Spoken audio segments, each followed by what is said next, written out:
ایک سوال تھا کہ ایک رکعت وتر بھی پڑھ سکتے ہیں؟ ایک رکعت وتر بھی بھائی ضرور پڑھنی چاہیے. ایک رکعت وتر تو اللہ کے نبی کی حدیث ہے بخاری شریف کی. ایک مرتبہ ایک شخص اللہ کے نبی کے پاس آیا.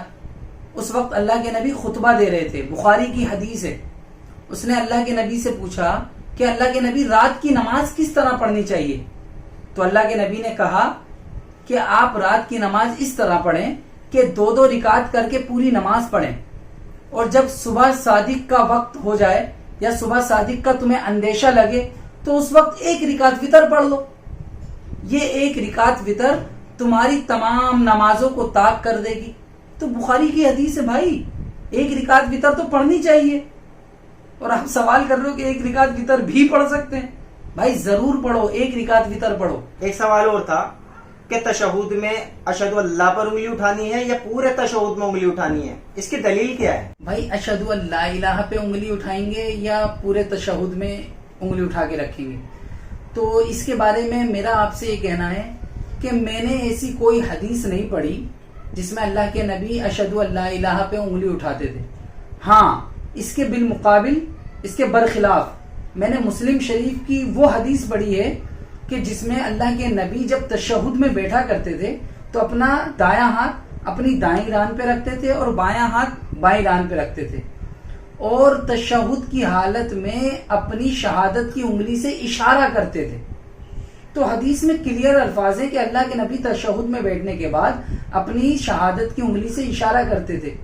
تو ہمارے پاس تو یہ سمپل سی دلیل ہے اللہ کے نبی کی، وہ بھی مسلم شریف کی. تو اشہد ان لا الہ پہ انگلی اٹھانا ہے یا نہیں اٹھانا ہے، اس کی میرے علم کے حساب سے تو کوئی صحیح حدیث یا کوئی بھی حدیث ہے ہی نہیں.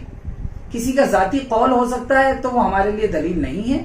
ہاں اللہ کے نبی کی حدیث ہمارے لیے دلیل ہے. تو مسلم شریف کی حدیث ہے کہ اللہ کے نبی تشہد میں شہادت کی انگلی سے اشارہ کیا کرتے تھے. احسان بھائی ایک سوال تھا، کیا ہم امام کے پیچھے ایک بار اقامت کر سکتے ہیں؟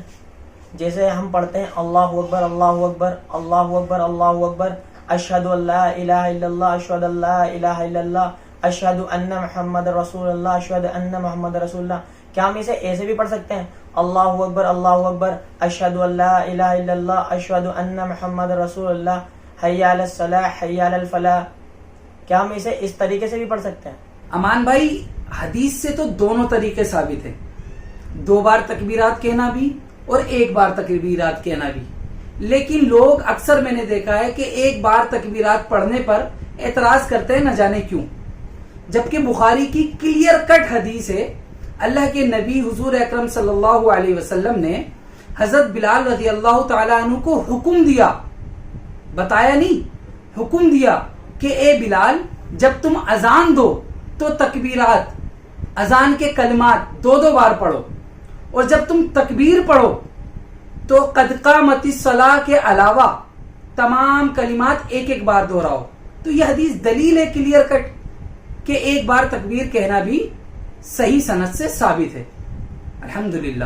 ایک سوال یہ بھی تھا کہ حیض کی حالت میں بیوی کے ساتھ ہم بستری کر سکتے ہیں؟ بھائی حیض کی حالت میں تو بیوی سے ہم بستری نہیں کر سکتے. ہاں لیکن میں آپ کا سوال سمجھ گیا، میں اس کا جواب دیتا ہوں آپ کو کہ بخاری کی ایک حدیث ہے، حضرت عائشہ رضی اللہ تعالی عنہ فرماتی ہیں کہ اللہ کے نبی مجھے حکم دیتے تھے اور میں ازار باندھ لیتی تھی، مطلب کپڑا پہن لیتی تھی، اور پھر اللہ کے نبی میرے ساتھ مباشرت کرتے تھے اور میں حائضہ ہوتی تھی. مطلب حضرت عائشہ رضی اللہ تعالی عنہ حائضہ ہوتی تھی اور اللہ کے نبی ان کے ساتھ مباشرت کرتے تھے، مطلب کپڑے کے اوپر سے. تو اس طریقے سے آپ اپنی بیوی کے ساتھ کر سکتے ہیں، اللہ کے نبی کی حدیث ہے اور اسلام ہمیں اس چیز کی اجازت دیتا ہے. میرا سوال یہ ہے، کیا خون نکلنے سے بھی وضو ٹوٹ جاتا ہے؟ ہاں مشیر بھائی آپ کا یہ سوال بڑا اچھا ہے. آج کل کئی لوگوں کے یہ سوال ہیں کیا خون نکلنے سے وضو ٹوٹ جاتا ہے. تو سب سے پہلے میں آپ کو حضرت ابو ہریرہ رضی اللہ تعالی عنہ کی ایک حدیث بتاتا ہوں. وہ کہتے ہیں کہ وضو صرف حدث کے نکلنے سے ٹوٹتا ہے، یعنی ہوا کے خارج ہونے سے وضو ٹوٹتا ہے. اور بخاری کی ایک حدیث ہے کہ غزوہ ذات الرقاع کے وقت ایک صحابی کو تیر لگا اور ان کے شریر سے خون بہتا گیا اور انہوں نے اسی حالت میں رکوع اور سجود کیے اور اپنی نماز مکمل کی. ایک تو یہ دلیل ہے ہمارے پاس کہ خون نکلنے سے وضو نہیں ٹوٹتا. اب ایک دلیل یہ بھی ہے کہ جب حضرت عمر رضی اللہ تعالی عنہ نماز پڑھا رہے تھے اور ایک لولو نامی غلام نے انہیں چاقو مارا تھا، اس وقت حضرت عمر رضی اللہ تعالی عنہ نے بھی اپنی نماز مکمل کی تھی. اگر خون نکلنے سے وضو ٹوٹ جاتا تو وہ اپنی نماز کو وہیں چھوڑ دیتے، لیکن انہوں نے نماز مکمل کی. تو یہ دونوں حدیثیں اور یہ دونوں دلیل اس بات کی گواہ ہیں کہ خون نکلنے سے وضو نہیں ٹوٹتا. ایک سوال تھا جو ہر وقت مجھے پریشان کرتا رہتا ہے کہ بہتر مسلمان کون ہے، اس کو آپ کیسے ڈیفائن کریں گے؟ امان بھائی، اس میں ڈیفائن کیا کرنا، اللہ کے نبی کی حدیث ہے. اللہ کے نبی نے فرمایا کہ تم میں سب سے بہترین مسلمان وہ ہے جس کی زبان سے اور جس کے ہاتھ سے دوسرا مسلمان محفوظ رہے.